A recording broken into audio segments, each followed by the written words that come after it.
लाडली लाल की। अब तक आप लोगों को यह बताया गया कि भागवत महापुराण समस्त वेदों उपनिषदों का सारभूत तत्व है, प्लस वेदों की व्याख्या स्वरूप भी है। और मेरी व्यक्तिगत राय तो ये है कि भागवत भगवत स्वरूप है।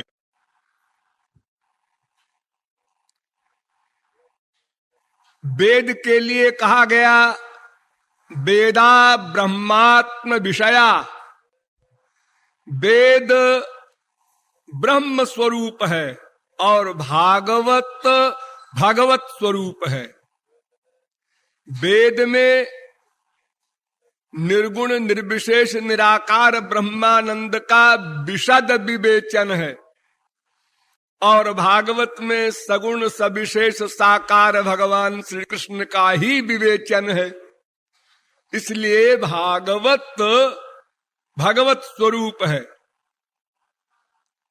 बहुत बार आप लोगों को बताया गया है कि भगवान, उनका नाम, उनका रूप, उनका गुण, उनकी लीला, उनके धाम, उनके संत,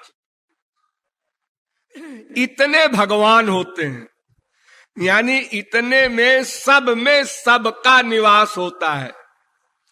तो ये भगवत चरित्र है, भगवत लीला चरित्र है, भगवत गुणगान है। भागवत में सब कुछ है।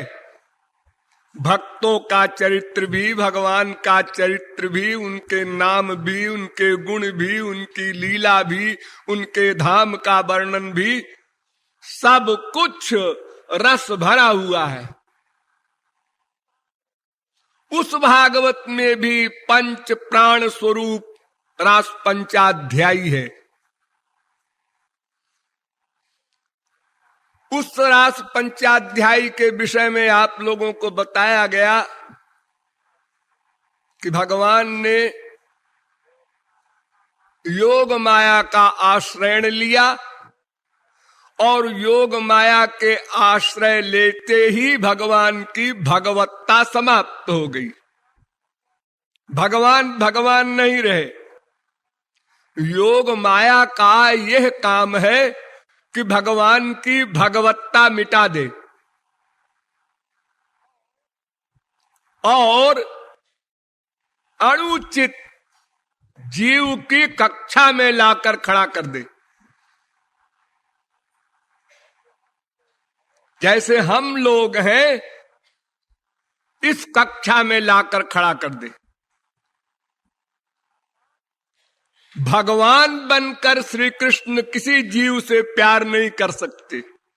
अरे प्यार की बात तो बहुत दूर, उनका दर्शन भी कोई नहीं कर सकता।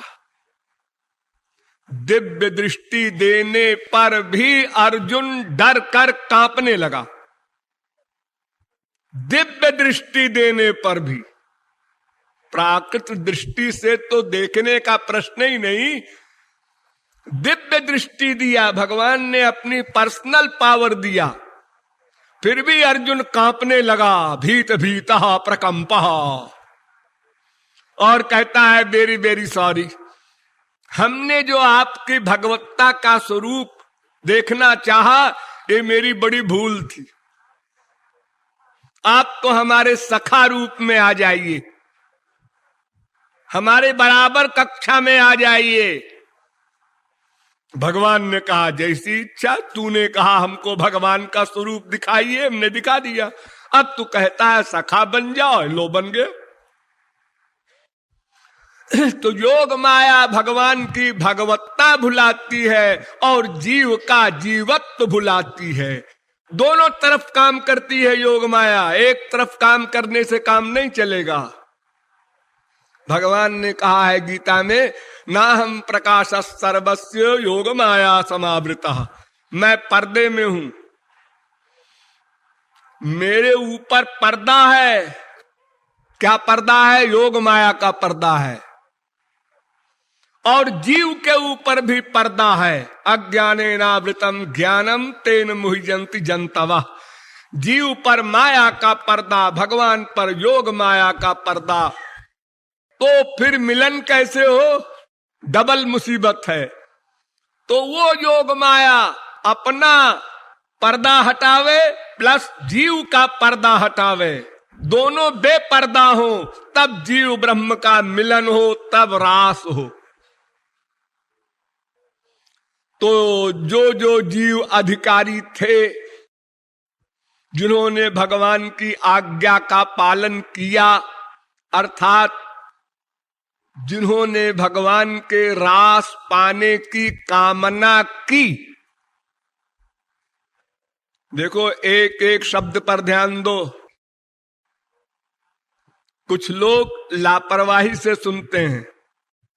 देखो, हम बताते हैं श्रोता कितने प्रकार के होते हैं। सुनने वाले, एक प्रबर, एक अवर। प्रबर श्रोता माने श्रेष्ठ, असली, और एक अबर श्रोता माने निकृष्ट। तो प्रबर श्रोता कैसे होते हैं? जैसे चातक, जैसे हंस, जैसे शुक। और अबर कैसे होते हैं? जैसे वृक, जैसे वृष, जैसे उष्ट्र। क्या मतलब? मतलब चातक केवल स्वाति नक्षत्र का जल पीता है, इसके अतिरिक्त गंगा जल भी नहीं पीता। इसी प्रकार जो श्रोता केवल भगवत विषय सुनता है और गुरु के एक एक शब्द पर पूरा मनोयोग लगा देता है, एक एक शब्द पर। मेरी छोड़िए, कभी आपको कोई वास्तविक गुरु मिले तो ये ध्यान रखिएगा कि एक एक शब्द उस गुरु का नहीं है, वो भगवान का वाक्य है। गुरु कुछ नहीं बोलता, न कुछ करता है। भगवत प्राप्ति के बाद जीव कुछ नहीं करता। गुणातीत स्थित प्रज्ञो विष्णु भक्तश्च कथ्यते एतस्य कृतकृत्यत्वात् शास्त्रमसमान निवर्तते। वेद व्यास ने कहा कि जो गुणातीत हो जाते हैं, माया से परे हो जाते हैं, स्थित प्रज्ञ हो जाते हैं, भगवान के भक्त हो जाते हैं, वे कृत कृत्य हो जाते हैं। कृत कृत्य यानी कृत्य कर चुके, करना कर चुके। अब उन्हें कुछ नहीं करना। जैसे तुरंत का पैदा हुआ बच्चा स्वयं कुछ नहीं करता, पाखाने में पड़ा है, पेशाब में पड़ा है, नाक बह रही है, हाथ है उसके भी, पैर है, सब इंद्रियां हैं, लेकिन वह झगड़े में नहीं पड़ता। जिसकी गरज हो ठीक ठाक करो। मां की गरज है इसलिए मां करती है, ये स्वार्थी मां भी करती है। देखो, इसी प्रकार जब आप कंप्लीट सरेंडर कर देते हैं, मामेकम शरणम ब्रज, तो फिर उसके बाद आपको कुछ नहीं करना, आपकी छुट्टी। जैसे कोई ड्राइवर गाड़ी चला रहा है, आज शराब पी के आया है, इसलिए गाड़ी को अंड बंड चला रहा है। गाड़ी के मालिक ने देखा और उससे कहा, है तू इधर बैठ जा, मैं गाड़ी चलाऊंगा। इस प्रकार भगवान स्वयं ड्राइवर बन जाते हैं, गवर्नर बन जाते हैं, डायरेक्टर बन जाते हैं। जीव कुछ नहीं करता। क्यों करे? सब कुछ मिल गया। कुछ करना क्यों होता है? कुछ पाने के लिए। वो अनंत हैप्पीनेस, नित्य दासत्व, जो एम है, उद्देश्य है, वो पा लिया। अब कुछ करे तो फिर बड़े बड़े विद्वान प्रश्न करें महापुरुष जी, जी हाँ कहिए, आप खड़े क्यों हुए? अच्छा लो बैठ जाते हैं। बैठे क्यों? अच्छा लेट जाते हैं। लेटे क्यों? अच्छा फिर क्या करें बताओ? बोले क्यों? अच्छा चुप रहते हैं। चुप क्यों हुए? सीधा बैठ गया। आंख क्यों खोला? बंद कर लेते हैं। आंख क्यों बंद किया? ये सारे क्वेश्चन हो सकते हैं किसी भी भगवत प्राप्त महापुरुष से। उसे कुछ नहीं करना चाहिए। आनंद संप्लवे लीनो नापश्य मुभयम मुने। वो तो आनंद सिंधु में डूब गया, प्रेमानंद में डूब गया, केवल प्रेमानंद का पान कर रहा है। वो देखे किसको देखे? क्यों देखे? सुने क्यों सुने? कुछ भी वर्क करे तो क्यों करे? कुछ पाना है? नहीं। भगवान ने कहा है न गीता में, नानवाप्तम अवाप्तव्यम, मुझे कुछ पाना नहीं है। ऐसे ही भगवत प्राप्ति होने के बाद महापुरुष को भी कुछ पाना नहीं है। जो ज्ञान भगवान के पास वो दे देते हैं, जो आनंद भगवान के पास वो दे देते हैं। और इसके अतिरिक्त जो 8 गुण हैं भगवान में, अपहृत पापमा बिजरो विमृत्युर विशोको बिजघत्सो पिपासा सत्य काम सत्य संकल्प, ये वेद में जो 8 गुण लिखे हैं भगवान के, ये भी दे देते हैं भगवान। और कुछ पाना है क्या? अब कुछ नहीं पाना। अब तो कृत कृत्य हो गए। अब कृत कृत्य के बाद फिर कृत्य कैसे करेगा? कर्म कैसे करेगा?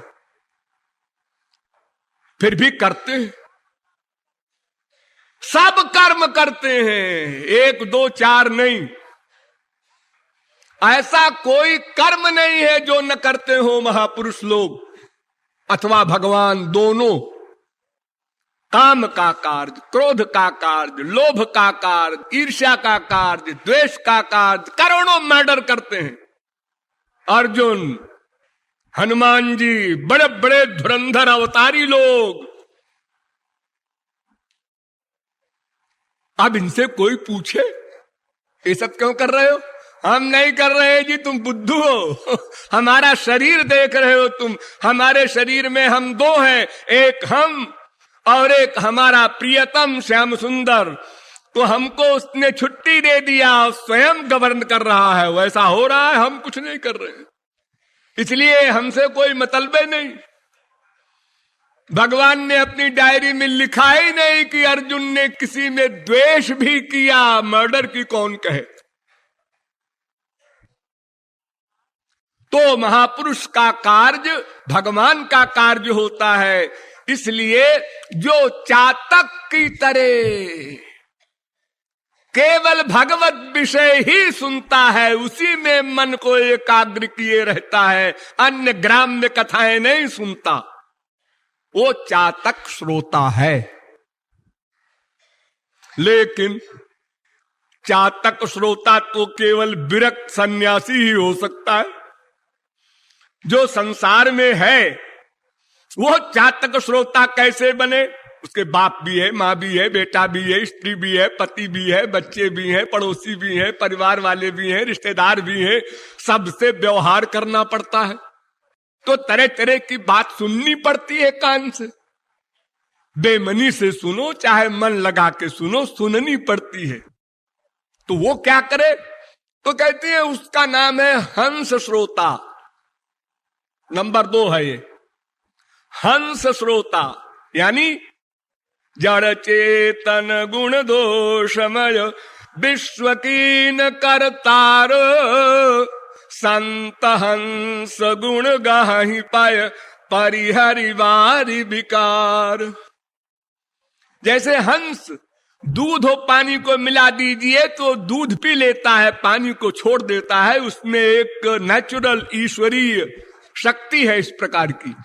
ऐसे ही जो हंस श्रोता है वो तमाम बातें सुनता है, लेकिन सुनकर इस कान से सुना, इधर से निकाल दिया है। भोला है बेचारे पे, भगवत कृपा नहीं हुई इसलिए ऐसा बोल रहा है। फील नहीं करता, माइंड नहीं करता उसको। और जहां भगवत विषय आया वहां तल्लीन होकर सुनता, समझता, मनन करता, निध्यासन करता है। ये हंस श्रोता है नंबर 2। और नंबर 3 का श्रोता होता है शुक, तोता। तोता, तोते को जो कुछ पढ़ाओ बस वही बोलेगा, जरा भी प्लस नहीं करेगा अपनी ओर से, न माइनस करेगा। चाहे राम राम पढ़ा दो, चाहे गधा गधा पढ़ा दो, वही बोलेगा वो। ऐसे ही जो यहां प्रचारक हैं, ये जो सुन रहे हैं, इनको वही शब्द बोलना चाहिए जो मैं बोल रहा हूं। अगर अपनी टांग अड़ाया तो साहब उल्टा हो जाएगा और वो श्रोता गलत सिद्ध होंगे, अपराधी सिद्ध होंगे। जो प्रचारक परिश्रम नहीं करते और अपने शब्दों में बोलते हैं, वो करेक्ट नहीं बोल सकते। वो भले ही समझा करें हम ठीक बोल रहे हैं, अरे बेचारी पब्लिक क्या समझेगी बारीकी को। ये तो सरस्वती बृहस्पति भी नहीं समझते। तार वाक्य क्रिया मुद्रा विज्ञ न बुझाए। साधारण व्यक्ति क्या समझेगा? वो तो समझेगा हाँ बस ठीक है, चाहे गुड़ मिले चाहे रसगुल्ला मिले, मीठा है। एक साधारण आया घोर संसारी बाबा, उसने सुना दिया रामायण भागवत, बड़ा अच्छा बोले। और एक सिद्ध महापुरुष आया, सुखदेव परमहंस आ गए फिर से, उन्होंने सुनाया हाँ बड़ा अच्छा बोले। सब महात्मा अच्छा बोले, सब धाम 27 शेर। उन मूर्खों के लिए और कोई नॉलेज है ही नहीं उनको, इसलिए वो सबको एक कक्षा में रख देते हैं। तो तोते की तरह श्रोता होना, ये 3 श्रोता अच्छे माने जाते हैं। इनको प्रवर श्रोता कहते हैं। अब अवर श्रोता सुनिए। भेड़िया, ब्रिक, ब्रिक माने भेड़िया। कीर्तन हो रहा है और एक साहब या एक मेम साहब आपस में बात कर रहे हैं, उधर कीर्तन भी हो रहा है और गुरुजी भी बैठे हैं, वो कुछ बोलते नहीं। बोलेंगे डांटेंगे तो फिर कल नहीं आएगा ये, तो हमारा व्यापार कैसे चलेगा। वो भी चुपचाप बैठे हैं। कोई स्वेटर बुन रहा है, कोई बातें कर रहा है, कोई कह रहा है जरा पान ले आना, कोई कह रहा है जरा चाय ले आना, जो पानी लाना पीने को, सब हो रहा है। सारी इंडिया में ही होता है। हमारे साधना भवन ट्रस्ट के अतिरिक्त बता दो कोई विश्व में जहां साधना ऐसी होती हो, जहां ये आज्ञा हो कि बात भी नहीं करना है आपको। नहीं आने की इच्छा है, मत आओ, भाड़ में जाओ, मरो संसार में। आना है तो ठीक ठीक साधना करो, अन्यथा क्या पाओगे? टाइम वेस्ट करने से क्या मतलब, अपने संसार में रहो। भैया गुदगुदे गद्दे पर सो और मन भाया खाना पकवान खाओ। यहां तो एक सा खाना मिलेगा, नीचे सोना पड़ेगा। यहां का तो तप है। तप माने साधना।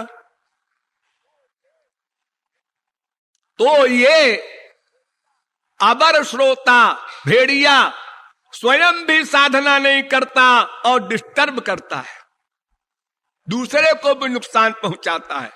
हमने क्यों ये नियम बनाया कि कोई 12 साल से नीचे का बच्चा न लावे, फिर भी आप लोग नहीं मानते।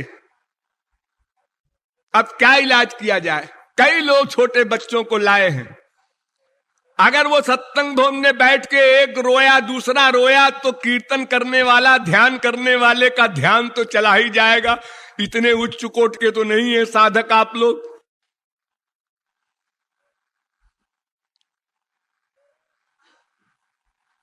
तो इस प्रकार जो अपना नुकसान तो करता ही है, दूसरे का भी करता है, वो ब्रिक श्रोता। और एक होता है वृष। वृष माने बैल। बैल क्या करता है? उसको नीम की खली दे दो चाहे रसगुल्ला दे दो, दोनों ठाट से खाएगा। कोई भेदभाव नहीं उसके मस्तिष्क में कि ये मीठा है, ये नीम कड़वी होती है, उसकी खली दे रहे हैं हमको। रसगुल्ले में बड़ा आनंद आ रहा है, ऐसा कुछ नहीं, सब बराबर। ऐसे श्रोता बहुत हैं हमारे संसार में, और प्राय जितने आप लोग बैठे हैं सभी हैं। डोंट माइंड, हमारी बात समझने की चेष्टा कीजिए, फील न कीजिए। मुझे अधिकार है, अब जब आप लोगों ने मुझे गुरु की गद्दी पर बिठाया है तो मैं आप लोगों के दोष तो बताऊंगा। जितने बैठे हैं सबका वही हाल है। अर्थात भगवान का प्रसाद मिला, खाया, वही आनंद। बाजार से लाके रसगुल्ला किसी ने दिया, उसमें भी वही आनंद। लड़की विदा हुई, वहां भी दो आंसू। गुरुजी विदा हुए, वहां भी दो आंसू। जैसे मक्खी होती है ना, मक्खी, ये भगवान के सिर पर, मूर्ति पर भी बैठ जाए, फूल में भी बैठ जाए, पाखाने में भी बैठ जाए, सब जगह ऑलराउंडर। इस प्रकार का जिसका अंतःकरण है, संसार से भी प्यार, भगवान से भी प्यार, ये तात्पर्य।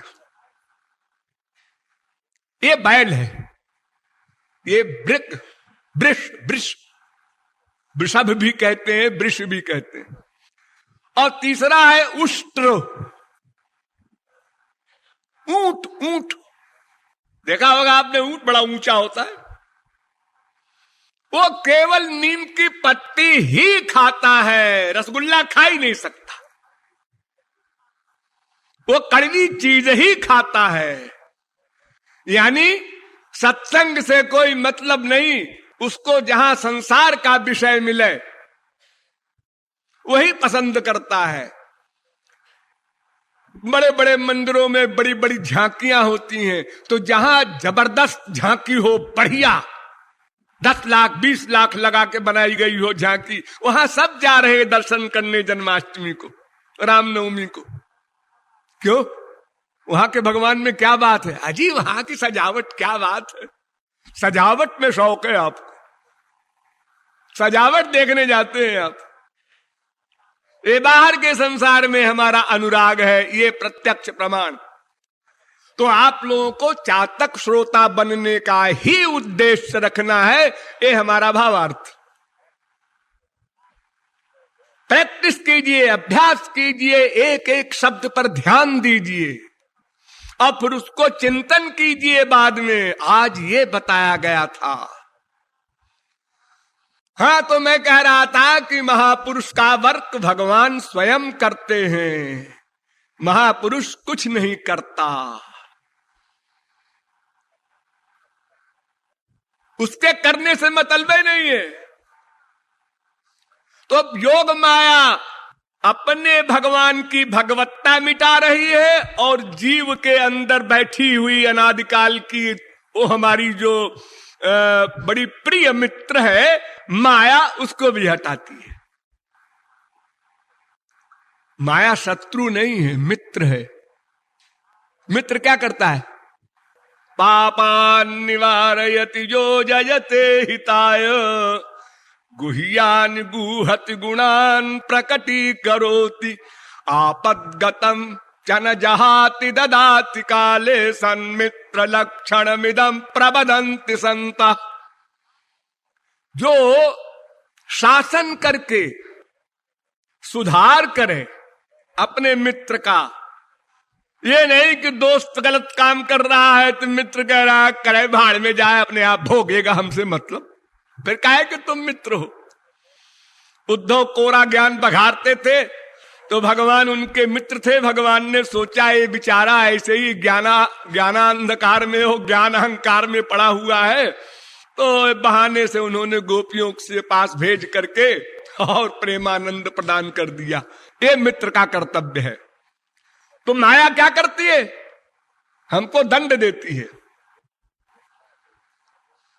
वो बाप, वो माँ, वो बेटा, वो बीबी, वो पति जो स्वार्थ के कारण प्यार करते हैं, स्वार्थ में थोड़ी कमी हुई, प्यार कम, स्वार्थ खत्म, प्यार खत्म, और जुत्तम लत्ता भी प्रारंभ हो गया। ये नंगा नाच संपूर्ण विश्व में चैलेंज है वेद का, नवारे सर्वस्य कामाय सर्वम प्रियम भवत्यात्मनस्तु कामाय सर्वम प्रियम भवति। जितनी प्रियता संसार में दिखाई पड़ रही है सब स्वार्थ के लिए है। संकल्प भी नहीं कर सकता कोई स्वार्थ के अतिरिक्त, बंधा हुआ है। जब तक परमानंद न मिल जाएगा, ध्यान दो, जब भगवत प्राप्ति हो जाएगी, परमानंद मिल जाएगा, तब या तो वो कुछ ना करेगा और या तो दूसरे के लिए वर्क करेगा, क्योंकि अपने लिए तो कुछ करना शेष नहीं। वो स्वार्थ रहित वर्क है भगवान और महापुरुष का। देखो मक्खन होता है, इसको पकाओ तो आवाज करता है, क्योंकि उसमें गड़बड़ी है, मट्ठा मिला है, इसलिए वो आवाज करता है। जो जो पकता गया आवाज गंभीर होती गई और कम होती गई, पट पट पट पट पट पट पट, चुप, पक गया, अब नहीं बोलेगा घी। लेकिन जब कोई कच्ची पूड़ी, कच्ची रोटी डाली गई, जिसको आप लोग पूड़ी कहते हैं, तो फिर बोला, क्यों जी आप तो कह रहे थे विकृत कृत्य हो गया। अरे अपने लिए नहीं बोला, उस रोटी को पकाने के लिए बोला। रोटी पक गई, फिर घी, चुप। दूसरी रोटी आई, फिर बोला, रोटी पक गई, घी, चुप। यानी केवल भगवान और महापुरुष दो पर्सनैलिटी ऐसी हैं जो बिना स्वार्थ के दूसरे के लिए वर्क करती हैं। यूं कहो कि परोपकार के लिए ही वर्क कर सकती हैं, ऐसा बोलो। उनकी सामर्थ्य ही नहीं अपने लिए कुछ करें। तो उसी प्रकार जब तक हम मायाबद्ध हैं, अपने स्वार्थ के लिए ही वर्क करते हैं। यहां भी ही लगा दो। और वाक्य बोलते हैं महापुरुषों का, तुम्हारे लिए जान हाजिर है, जिगर हाजिर है, खोपड़ा हाजिर है, ऐसे बोला करते हैं संसार में, मां से, बाप से, बेटे से, बीबी से, पति से। सब धोखा। तो भगवान की भगवत्ता गई, जीव का जीवत्व गया। ये दोनों काम योग माया ने किया, और माया ने हमको झापड़ लगा लगा करके होश में लाने का प्रयत्न किया कि जिस बाप ने कल बहुत प्यार किया था आज झापड़ लगा रहा है, जिस बीबी ने कल बहुत प्यार किया था आज आंख दिखा रही है। सोचो ये क्या है, ये नाटक क्या है, सोचो। हम नहीं सोच पाते। मेरो मन हरिजू हठ न तजे, जो युवती। एक स्त्री को लड़का पैदा हुआ पहली बार, उसने इसके पहले कभी दुख भोगा नहीं था इस प्रकार का भयंकर। तो वो कहती है, हे भगवान क्यों मैंने ब्याह किया और क्यों ये दुख भोगना पड़ा। लेकिन भूल गई और फिर पति में आसक्त हो गई। एक कुत्ते को डंडा मारो और रोता चिल्लाता भागा, 10 कदम जाके पीछे गुस्से में देखता है मारने वाले को, वैराग्य हो गया उसको। और रोटी का टुकड़ा दिखाओ फिर पूंछ हिलाता हुआ आ गया। ये हाल है हम लोगों का। और हम लोग कहते हैं अजी हम डबल एमए है, पीएचडी है, डीलिट है, बड़े काबिल है। अरे दिन में 10 बार तुमको जूते पड़ रहे हैं और होश नहीं आया कि ये संसार क्या है। अगर होश आ जाता तो महापुरुष को फिर तुम्हारे कल्याण में एक दिन न लगता। क्षिप्रम भवति धर्मात्मा। क्या करे वो। अस्तु, योग माया ने श्री कृष्ण की भगवत्ता मिटाई और गोपियों का, वेद की ऋचाओं का, इन सब का जीवत्व तो मिटाया, दोनों को बराबर खड़ा कर दिया। तो जितनी प्यास जीव को भगवान से रमण करने की, उतनी ही प्यास श्री कृष्ण को पैदा हो गई जीव से रमण करने की। प्यास पैदा हो गई। ध्यान दो, एक्टिंग नहीं, क्योंकि भगवत्ता चली गई। अगर भगवत्ता रहती तो उनको काहे की प्यास थी, वो तो नित्य तृप्त है। भगवान को काहे की प्यास? अरे स्वर्ग वालों को ही भूख प्यास नहीं लगती। जो देवता है माया के लोक वाले स्वर्ग में, उनको ही भूख प्यास ये सब कुछ बीमारी नहीं है। लेट्रिन नहीं जाते, बाथरूम नहीं जाते देवता लोग, ये सब रोग उनके शरीर में नहीं है। उनका शरीर भी दिव्य होता है, माई क्षेत्र का दिव्य, वो भगवान के लोक वाला दिव्य नहीं। तो फिर भगवान की कौन बात करे? लेकिन वो भगवत्ता मिटा दिया योग माया ने, इसलिए भगवान भी प्यासे हो गए। प्यारी जू को रूप मानो, प्यास ही को रूप है। किशोरी जी का वर्णन किया एक रसिक ने कि किशोरी जी किसे कहते हैं? वो श्याम सुंदर की जो प्यास है उसी का नाम किशोरी जी है। मूर्ति है वो प्यास की। तो वो प्यास, प्रबल प्यास, उसकी कोई लिमिट नहीं है, उसको समझाया नहीं जा सकता। इतनी प्यास है गोपियों को, उतनी ही प्यास श्री कृष्ण को हुई और रास प्रारंभ हुआ और गोपियों को अहंकार हुआ और श्री कृष्ण अंतर्ध्यान हो गए किशोरी जी को लेकर। फिर किशोरी जी ने भी अहंकार की एक्टिंग की तो ठाकुर जी ने किशोरी जी को भी छोड़ दिया, अंतर्धान हो गए। फिर सब गोपियों ने मिलकर विलाप किया, प्रलाप किया, तो भगवान प्रकट हो गए। और प्रकट होने के बाद गोपियों ने 3 क्वेश्चन किए, भगवान ने समाधान किया। इसके बाद रास प्रारंभ हुआ। यहां तक आपको समझाया गया था। रास हुआ, क्या बलाय है रास, ये हम नहीं जानते। रास हुआ, इसके बाद जल विहार हुआ, इसके बाद वन विहार हुआ। ये 3 वस्तुएं हुई। ये सुनाते जा रहे हैं सुखदेव परमहंस परीक्षित को, ऐसे ऐसे रास हुआ, ऐसे ऐसे जल विहार हुआ, ऐसे ऐसे वन विहार हुआ। परीक्षित का माथा ठनका। फिर ये 13 है, एक बार समझा चुके हैं 7वें स्कंध में कि काम से, क्रोध से, लोभ से, मोह से, किसी भाव से भी शुद्ध पर्सनैलिटी में प्यार हो जाए तो शुद्ध फल मिलेगा, भाव कोई भी हो। फिर दोबारा रास के मध्य में प्रश्न किया, जब महारास में आने के लिए गोपियां भागी तब प्रश्न किया फिर परीक्षित ने कि जार बुद्धि से गोपियां गईं, उनको क्यों गोलोक मिला। फिर समझाया सुखदेव ने कि कामम क्रोधम भयम लोभम, कैसे ही भगवान की शरण में जाओ भगवत लाभ मिलेगा। अब ये 3री बार प्रश्न कर रहे हैं परीक्षित। देखो एक बात याद रखो, ये जो भागवत में लिखा है ना, इसको समझने के लिए भागवत चाहिए, माने भगवान की बुद्धि चाहिए।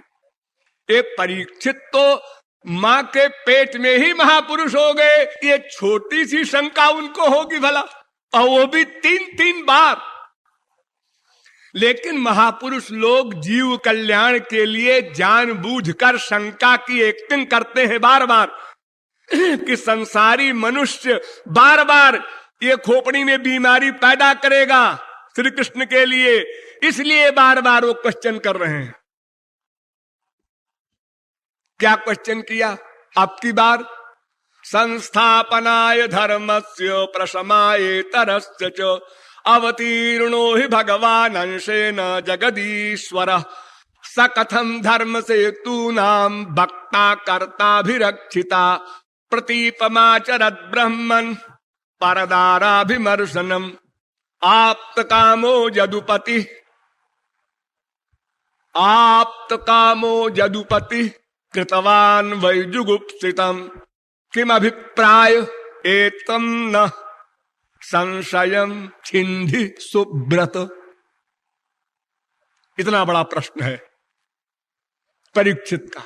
क्या छोटा सा प्रश्न है, वैसे तो ये लंबे चौड़े शब्दों में लिख दिया है कि भगवान का अवतार होता है धर्म संस्थापन के लिए, जी हाँ, अधर्म के नाश के लिए। जी हाँ, गीता में भी कहा है ना, यदा यदा हि धर्मस्य ग्लानिर्भवति भारत अभ्युत्थानम धर्मस्य तदात्मानं सृजाम्यहम् परित्राणाय साधूनां विनाशाय च दुष्कृतां धर्म संस्थापनार्थाय संभवामि जुगे जुगे।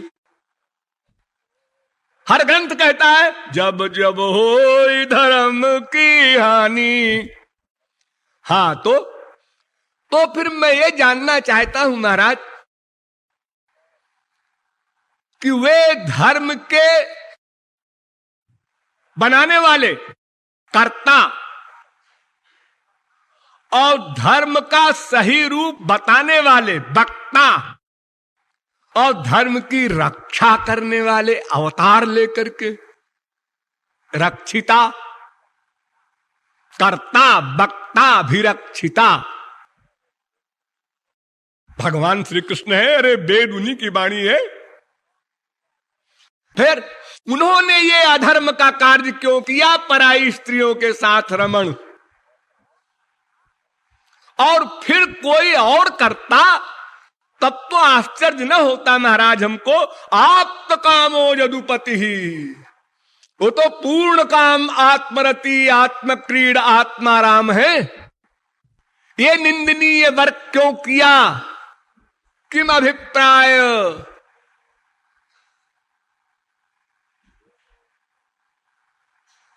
सुखदेव को फीलिंग तो हुई, लेकिन अब उत्तर तो देना ही है जीव कल्याण के लिए, वरना सुखदेव की जगह और कोई होता तो कहता तुम भाड़ में जाओ, 7 दिन में मरो, अब तुमको हम भागवत नहीं सुनाएंगे आगे। अरे 3-3 बार समझाया, फिर वही क्वेश्चन, इतना डल माइंड। नहीं, सुखदेव जी समझ रहे हैं कि परीक्षित जीव कल्याण के लिए प्रश्न कर रहे हैं। ठीक है, मुझे उत्तर भी देना है। उत्तर दे रहे हैं सुखदेव परमहंस। धर्म व्यतिक्रमो दृष्टो ईश्वराणांच साहसम तेजीयसाम न दोषाय बन्ने सर्वभुजो यथा। परीक्षित, ध्यान देकर सुनना आपकी बात परीक्षित। अब आगे क्वेश्चन ना हो तुम्हारा, हम उत्तर भी नहीं देंगे। सावधान हो गए परीक्षित। जो ईश्वर लोग हैं, ईश्वराणाम, खाली श्री कृष्ण नहीं, उनके जन भी, ये 2 ईश्वर होते हैं। ईश्वर माने समर्थ, ब्रह्मा हो, शंकर हो, कोई महापुरुष हो, और भगवान तो है ही है ईश्वर। जिनके पास योग माया की शक्ति आ गई है उसको कहते हैं ईश्वर। एक एक शब्द पर ध्यान दो। भगवत प्राप्ति के बाद सारी शक्तियां भगवान की जीव को मिल जाती हैं, सृष्टि कार्य छोड़कर वो योग माया भी उसको मिल जाती है। इसलिए ये सब ईश्वर हैं। तो सुखदेव परमहंस कहते हैं ईश्वर लोगों में धर्म के विपरीत कार्य होता है, दृष्टा होता है, लेकिन उनको दोष नहीं लगता। एग्जाम्पल दिया, बन्ने सर्वभुजो यथा। अग्नि सब कुछ खा लेती है, जूता डाल दो, चमड़ा डाल दो, गंदी चीज डाल दो, चंदन डाल दो, सांप को खा लेगी, और फिर भी अग्नि बनी है, वो अशुद्ध नहीं होती। सबको अपना रूप दे देती है, किसी का रूप स्वयं नहीं लेती। इस वाक्य पर ध्यान दो। लकड़ी गई, उसको भी आग बना दिया, लोहा गया, उसको भी आग बना दिया, कोई गंदी चीज आपने डाल दी, उसको भी उसने आग बना दिया, स्वयं तो आग है। तुलसीदास ने लिखा है कितना सुंदर, समर्थ कहा नहीं दोष गोसाई, रवि पावक सुर सरी की नाई। पावक, ये अग्नि की एग्जाम्पल दिया भागवत में, तुलसीदास ने 3 दिया। सूर्य पाखाने पर भी पड़ता है, खेत में भी पड़ता है, गंगा जी में भी पड़ता है, सब जगह किरणें पड़ती हैं उसकी, लेकिन सूर्य अशुद्ध नहीं होता, वो सब गंदगी खींच लेता है और स्वयं अपनी पर्सनैलिटी में रहता है। गंगा जी में हजारों गंदे नाले बह के जाते हैं, आप लोग जानते हैं, सैकड़ों छोटी छोटी नदियां जाके मिल जाती हैं, वो भी आप जानते हैं। यहां से 40 मील दूर प्रयागराज तीर्थ है, वहां यमुना जी मिली है आकर के, सरस्वती लुप्त है, और नाले तो हर शहर के मिल रही हैं।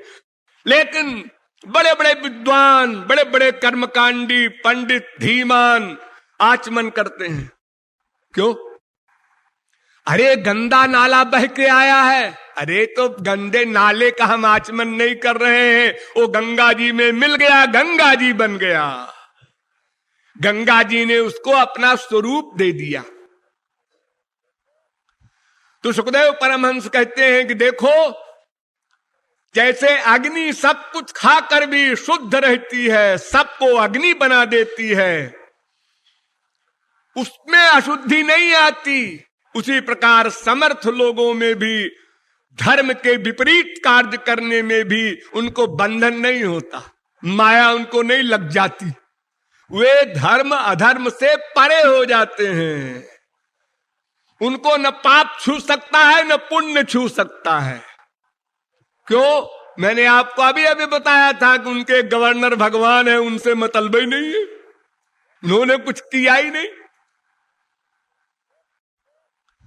तो सुखदेव परमहंस कहते हैं कि देखो, जैसे अग्नि सब कुछ खाकर भी शुद्ध रहती है, सबको अग्नि बना देती है, उसमें अशुद्धि नहीं आती, उसी प्रकार समर्थ लोगों में भी धर्म के विपरीत कार्य करने में भी उनको बंधन नहीं होता, माया उनको नहीं लग जाती, वे धर्म अधर्म से परे हो जाते हैं।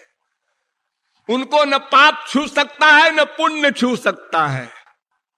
क्यों? मैंने आपको अभी अभी बताया था कि उनके गवर्नर भगवान है, उनसे मतलब ही नहीं है, उन्होंने कुछ किया ही नहीं। लेकिन देखिए, तुरंत सावधान करते हैं सुखदेव परमहंस, नहीं तत्समाचरे जातु मनसा विहनीश्वर। लेकिन जो समर्थ न हो, वो मन से भी इन समर्थों के आचरण के अनुकरण करने की प्लानिंग न करे, मन से, मनसापि। भगवान शंकर ने हालाहल पी लिया, जब समुद्र मंथन से विष निकला, बड़ा भयानक विष, बड़ी भयंकर ज्वाला उसकी, सब देवता भागे, राक्षस भी भागे, समुद्र मंथन छोड़ के भागे सब। भगवान आए, अरे क्या बात है भाई, क्यों भाग रहे हो सब लोग? अरे देखो देखो क्या निकला है समुद्र से। तो भगवान ने आंख बंद किया और शंकर जी को बुलाया। उन्होंने कहा, भाई ये तुम्हारा काम है, पी लो, ये बेचारे सब भाग रहे हैं, समुद्र मंथन फिर आगे होगा ही नहीं, तो अमृत कहां से निकलेगा? पहले विष निकला। शंकर जी ने घटाक घटाक पी लिया और कंठ में धारण कर लिया, एक नाम बढ़ गया, नीलकंठ। डिग्री मिल गई शंकर जी को। लेकिन हाल हाल तो छोड़ दो, अगर एक छटाक संख्या भी खा लेंगे आप लोग तो 0/100 हो जाएंगे। तो नकल नहीं करना है,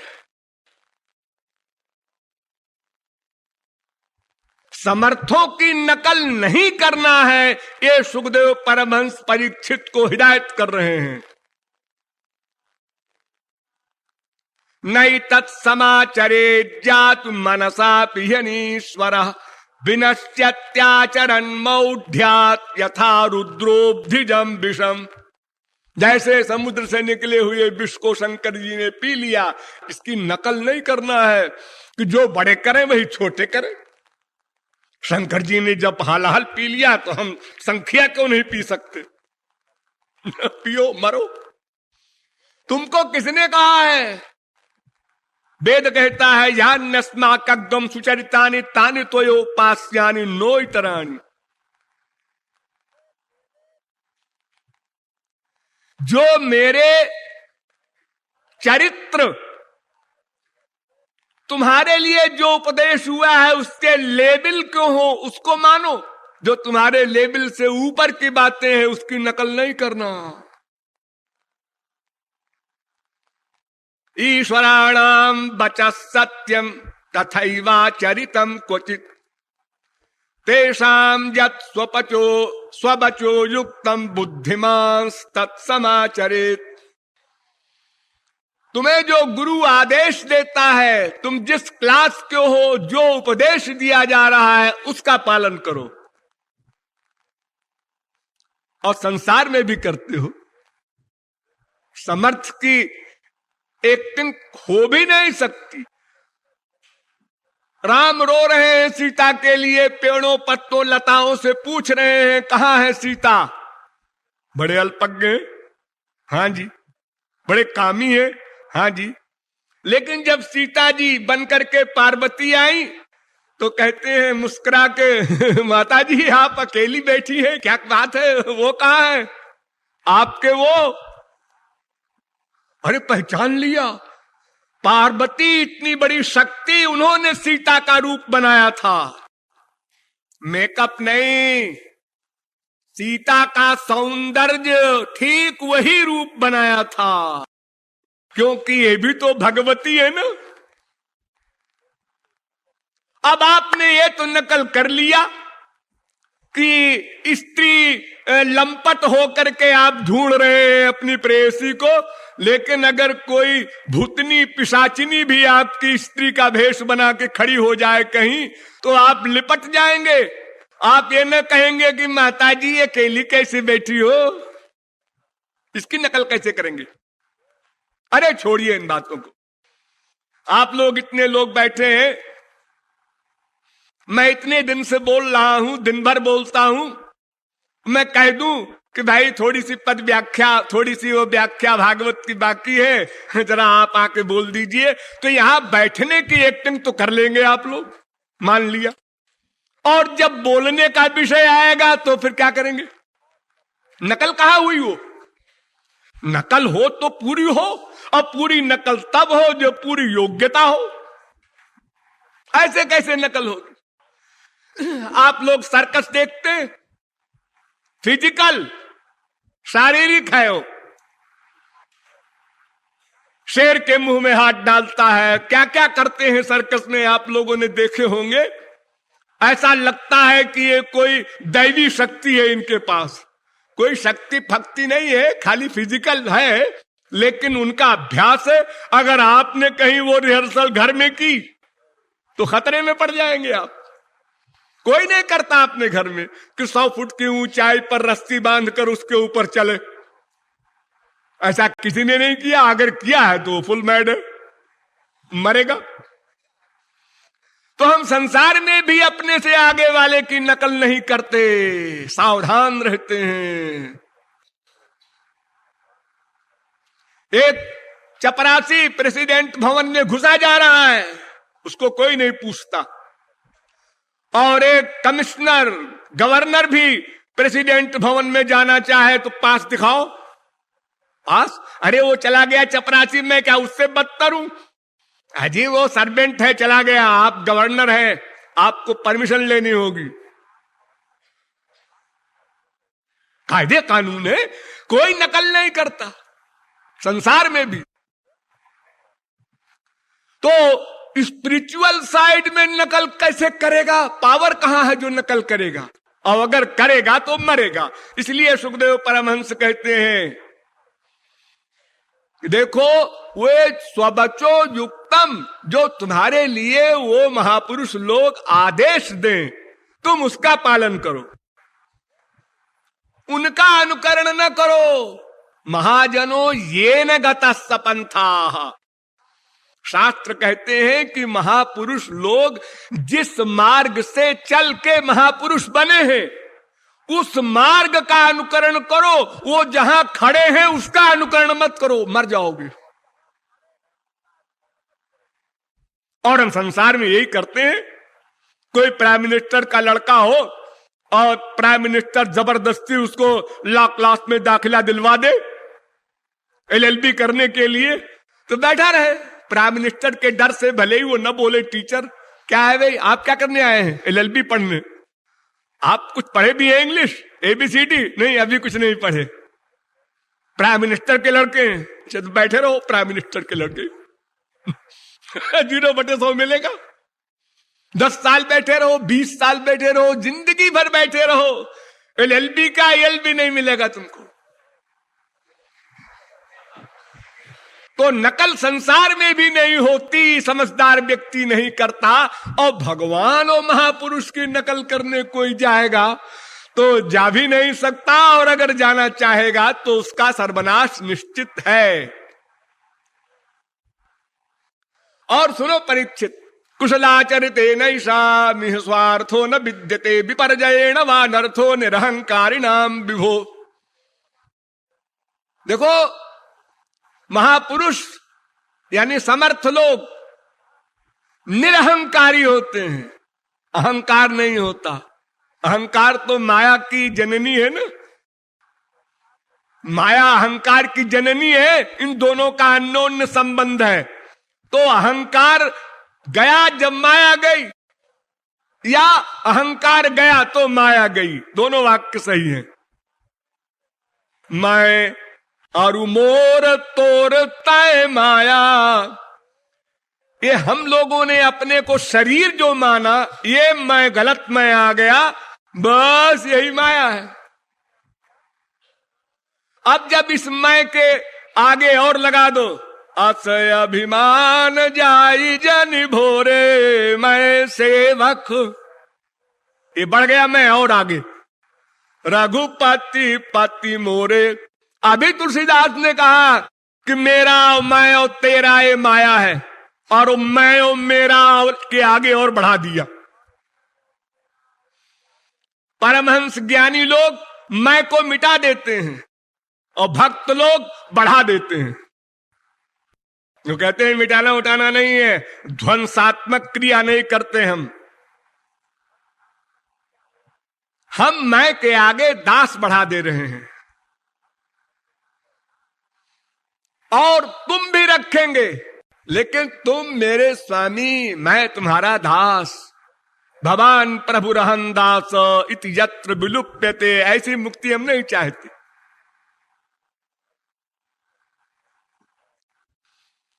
तो परीक्षित ये बताओ कि महापुरुष अच्छा काम करेगा या बुरा करेगा?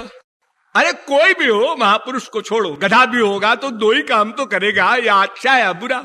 हाँ, तो अच्छा काम महापुरुष करे क्यों? उत्तर दो, क्यों करे? उसे कुछ पाना है, उसके अहंकार है, कोई उद्देश्य बाकी है उसका? वो तो कुछ नहीं, फिर क्यों अच्छा काम करे? और अगर करे भी तो फल नहीं मिलेगा। हत्वा विषयमान लोकान नहंति न निबध्यते। देखो इतने मर्डर कर रहा है अर्जुन, लेकिन सबको मार करके भी न मारने वाला माना जाएगा और न पाप लगेगा, न कर्म बंधन होगा, कुछ नहीं होगा। क्योंकि यस्य नाहंकृतो भावः, उसमें अहंकार नहीं, वो स्वयं करता ही नहीं है। जैसे आप लोग मजाक करते हैं अपने साले से, जीजा से, जैसे होली में अप्रैल फूल मनाया जाता है, अनेक प्रकार के परिहास होते हैं, ऐसे ही है उनका। कोई 0 में गुणा करो 0 तो 0, 0 में गुणा करो लाख से तो 0, 0 में गुणा करो करोड़ से तो 0। तो जैसे शुभ कर्म से उनका कोई प्रयोजन नहीं, ऐसे ही विपर्जयेण वानर्थो निरहंकारिणाम, वो निरहंकारी हैं, इसलिए वो विपर्जय धर्म विरुद्ध भी कर्म करते हैं तो भी उनको फल नहीं मिलता। न धर्म का फल मिलता है न अधर्म का फल मिलता है। अरे परीक्षित, तुम भगवान के बारे में डाउट कर रहे हो? सुनो कान खोल के आखिरी बात। यत् पाद पंकज पराग निषेव तृप्ता योग प्रभाव विधुताखिल कर्म बंधा स्वैरम चरन्ति मुनयोपि न ह्यमाना तस्येच्छयात् बपुषः कुत एव बंधा। अरे परीक्षित, जो श्री कृष्ण के भक्त हो गए शरणागत होकर के, वे ही कर्म बंधन से छुट्टी पा ली, वो भगवान के हो गए। देखो, आप लोगों ने अनुभव तो न किया होगा लेकिन सुना होगा एक बात कि अगर कोई बिजली के तार को पकड़ ले तो वो बिजली उसको पकड़ लेती है। उस पकड़ने वाले को कोई पकड़ ले तो उसको भी पकड़ लेती है बिजली। जितने लोग पकड़ते जाएंगे उस एक दूसरे को, सबको बिजली पकड़ लेगी। तो इसी प्रकार भगवान को पकड़ा है महापुरुष ने, अब जो महापुरुष को पकड़ेगा वो भी गया।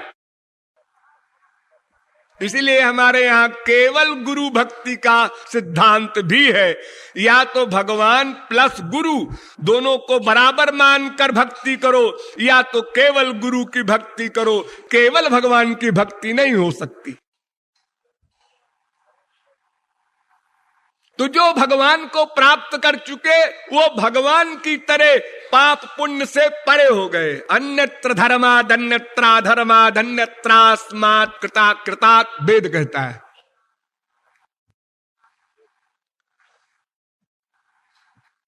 और जो योग के प्रभाव से कर्म बंधनों को काट चुके परमात्मा के उपासक, वे भी विधि निषेध से परे हो गए। और जो ज्ञानी लोग, चिंतन करके मुनि लोग ब्रह्म ज्ञान प्राप्त कर चुके, वो भी निस्त्रैगुण्ये पथ विचरताम को विधि को निषेधा। जो निस्त्रैगुण्य हो गया, गुणातीत हो गया, उसके लिए वेद का विधि निषेध ये डंडा नहीं चलता। वेद का काम क्या कि जीव को भगवान के पास पहुंचा दिए, अब वेद लौट आते हैं। वेद लौट आते हैं, इसके बाद वो कहते हैं हमारा काम खत्म। जैसे आप लोग पढ़ने जाते हैं यूनिवर्सिटी में, तो जब तक आपने एमए नहीं किया तब तक आपको हाजिरी देनी होगी। अगर हाजिरी कम हुई तो परीक्षा में नहीं बैठने पाएंगे। और वहां भी आपको कैसे बैठना है, कै बजे पहुंचना है, सब कायदे कानून है।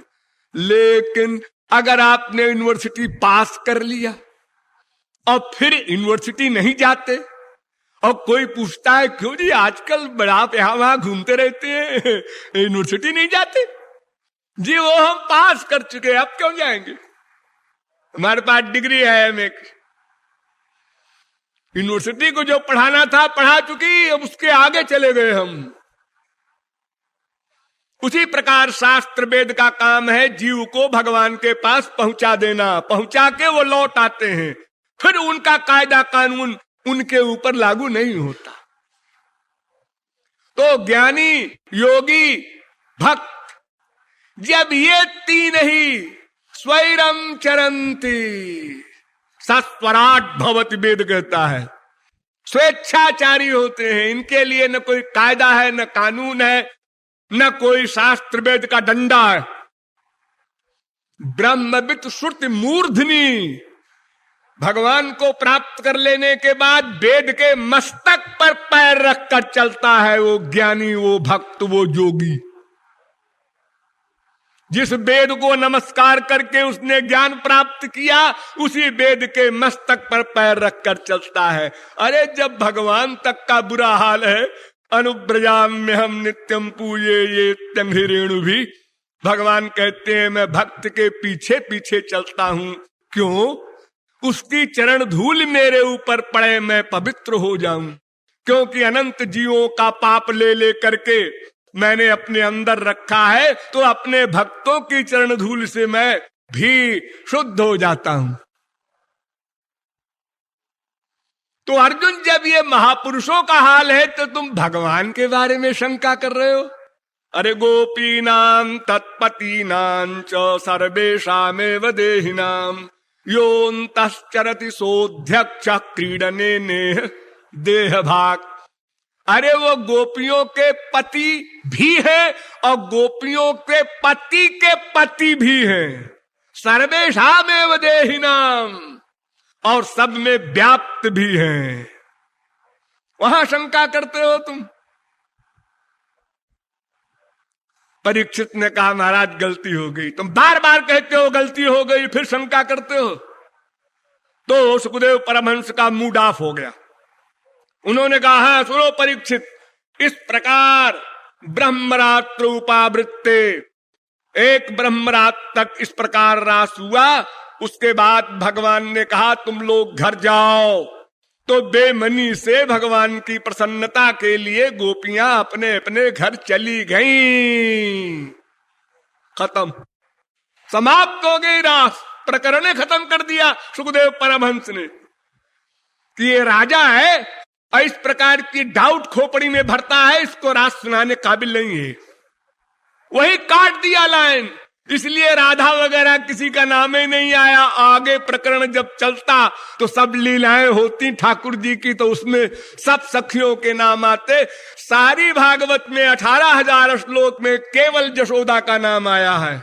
यशोदानंद पत्नी च जातम परम बुद्ध्यत, बस। ललिता विशाखा किसी का नाम नहीं पूरी भागवत में। क्योंकि सुखदेव ने देखा ये परीक्षित अधिकारी नहीं है, इसको तो मुक्ति चाहिए 7 दिन में। तो मुक्ति के लिए जितना आवश्यक है उतना सुना देते हैं भागवत, बाकी को छुपा लिया उन्होंने। इस प्रकार रास प्रकरण 33वां अध्याय समाप्त हो गया। सब गोपियां अपने अपने घर को चली गईं। अब आप लोग भी अपना अपना संकीर्तन कीजिए। बोलिए वृंदावन बिहारी लाल की।